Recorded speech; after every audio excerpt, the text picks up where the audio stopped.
meu nome é Josueno. Estamos fazendo esse vídeo no dia 21 de março de 2020. Nós vamos falar sobre um tema muito atual, que é coronavírus e infertilidade. Primeiramente, eu vou falar de mim. Eu fui para os Estados Unidos no final da década de 80 do século passado. Então, depois do começo da década de 90, nós tivemos a oportunidade de fazer o primeiro bebê de proveta no Hospital das Clínicas da Faculdade de Medicina da USP.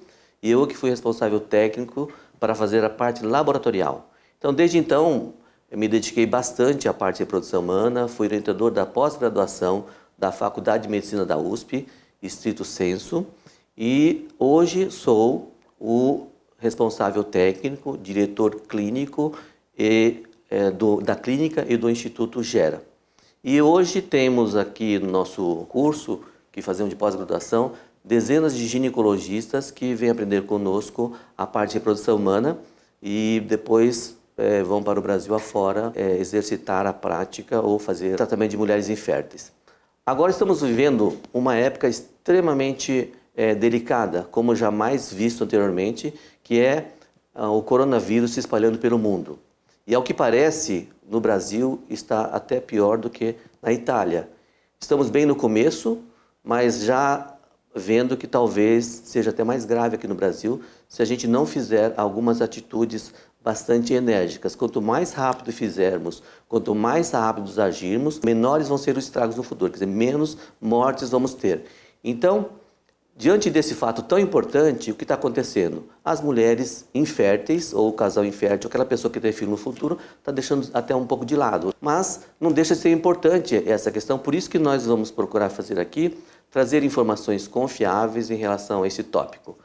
Então, para falar disso, eu convidei a doutora Flávia Fairbanks, que tem toda uma formação brilhante, é formada pela Faculdade de Medicina da USP, fez a residência, mestrado e doutorado na mesma instituição. Então ela vai nos falar o que é que tem de importante, que não é muita coisa, mas a cada dia vai se mudando.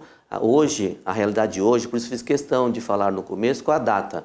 Talvez segunda-feira ou terça-feira, talvez seja outra realidade. Então hoje, o que a gente está querendo falar é exatamente o que a doutora Flávia vai falar. Muito bem, obrigada, doutor Jorge, pelo convite de estar aqui com vocês, em nome da equipe Gera. E vamos falar realmente, sim, dessa dificuldade que estamos tendo no encontro de informações específicas para a população que está planejando engravidar. Num primeiro momento, seria nosso papel compartilhar a angústia que as nossas pacientes estão tendo. E isso eu acho muito importante. Em que sentido? A gente sabe que o relógio biológico não para. Então pode ser muito angustiante para alguns casais falar que agora vai ter que suspender o tratamento que eles vinham esperando há tanto tempo. Em relação a 2 meses, 3 meses, 4 meses, a gente ainda não tem esse tempo específico. E de fato pensar que a reserva ovariana ou as dificuldades que eles vêm encontrando possam se postergar nesse período. Mas as verdades que temos nos momentos atuais são baseadas nos estudos que estão sendo feitos para a população de gestantes. Isso é muito importante. Não temos ainda conhecimento de nenhum estudo que esteja sendo feito para mulheres inférteis ou para casais inférteis especificamente. Quais poderiam ser esses estudos? Se tem algum problema com os óvulos, se tem algum problema com os gametas, tudo isso tem sido orientado com base em trajetos que têm sido corridos com as gestantes. Então isso é muito importante. Então na data de 21 de março, como nós temos agora, eu vou trazer o conhecimento do que tem sido passado no exterior através dos colégios britânico e americano de obstetrícia e ginecologia, que de fato pedem para que, num primeiro momento, a mulher entenda que as gestantes não estão tendo um risco maior do que a população em geral no relacionamento a aquisição do vírus e a gravidade da infecção pelo coronavírus. Então, se uma mulher gestante adoece nesse presente momento, ela é tratada em termos de risco de gravidade como uma mulher jovem da mesma idade. Isso é muito importante. Então, para as mulheres que estão pensando em engravidar daqui a um tempo, a gente entende que o comportamento é o mesmo. Elas se enquadram no grupo da faixa etária e não especificamente no quadro de estarem gestantes ou estarem tentando engravidar daqui a algum tempo. No segundo momento, a gente vai pensar, na verdade, assim, e aquelas que já estão fazendo a parte do tratamento ou dos exames? O que a gente vai fazer com essas mulheres?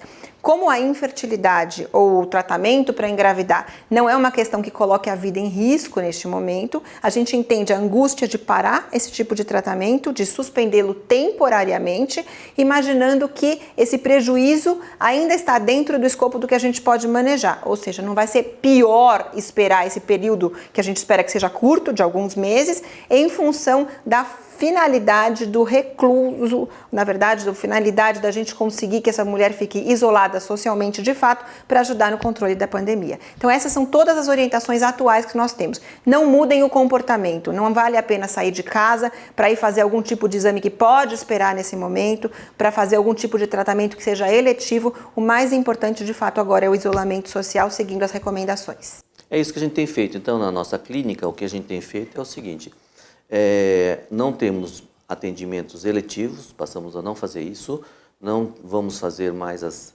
começar novos ciclos de fertilização in vitro, já imaginando que se começarmos agora, vai ficar pronto para retirar os ovos daqui 2 semanas. Daqui 2 semanas a gente não sabe nem se as pacientes vão poder transitar pela rua, pensando no pior cenário. Então, por isso que, atendendo às recomendações das instituições das sociedades, a gente resolveu aderir a isso. Mas se as pacientes entrarem em contato conosco, pode ter certeza que a gente vai retornar alguém da equipe, algum médico, se for necessário. A gente não pode deixar de acolher as pacientes. Então, os canais vão estar livres, a gente vai procurar fazer conteúdos relevantes para que as pacientes possam informar-se. Por quê? Porque realmente ninguém pode negar que o coronavírus é importante, porque pode inclusive levar à morte. A gente vai se restringir à parte da reprodução humana, o que a gente pode fazer para ajudá-las naquela solidão, pensando em alguma coisa. Então, o que a gente se propõe justamente é fornecer os conteúdos relevantes para que fiquem atualizados ou possam ajudar. É isso que é o nosso objetivo.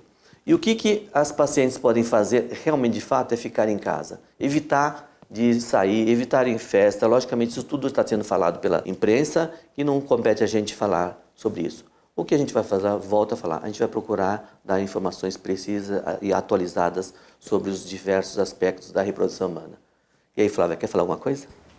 Eu acho importantíssimo, então, a gente reforçar o nosso papel como formadores de opinião, e é por isso que o Dr. Jorge e toda a equipe Gera vai estar sempre trazendo esses conteúdos atuais, baseados em fontes confiáveis, na grande maioria das vezes órgãos oficiais, nacionais ou internacionais, para que a gente não espalhe esse pavor, que às vezes não vai ser tão necessário nesse momento. A gente tem que levar cuidado, dica de cuidado. O que você pode fazer para cuidar da sua saúde da sua família, evitar ficar doente nesse momento, se for possível, que isso sim provavelmente vai ter um impacto no futuro aí, inclusive reprodutivo daquele casal.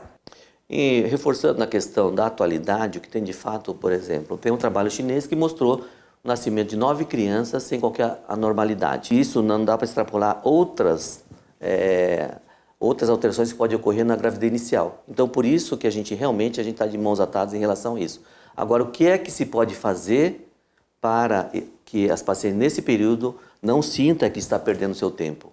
Isso que a gente vai procurar trazer. O que é que essa paciente pode fazer para realmente manter a fertilidade dela, ou evitar a infertilidade, ou aquela paciente que eventualmente tinha uma cirurgia marcada por uma endometriose grave que não vai poder ser feita agora, o que ela pode fazer nesse meio tempo para que ela não ache que está perdendo seu tempo?